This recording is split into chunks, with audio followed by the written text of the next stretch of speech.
पञ्चाननाब्जभव षण्मुखवासवाद्याः त्रैविक्रमादिचरितं विबुधास्तु वन्दी भाषापतिः पठति वासरशुद्धिमारात् शेषाद्रिशेखर विभो तव सुप्रभातम्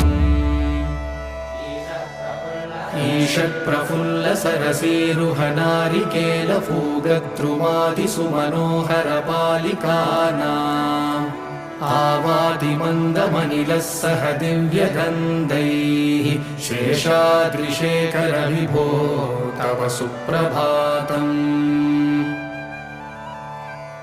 उन्मील्यनेत्रयुगमुत्तमपञ्जरस्ताः पात्रावशिष्टकदलीफलपायसानि भुक्त्वा सलीलमतकेलिसुखाः पठन्ति।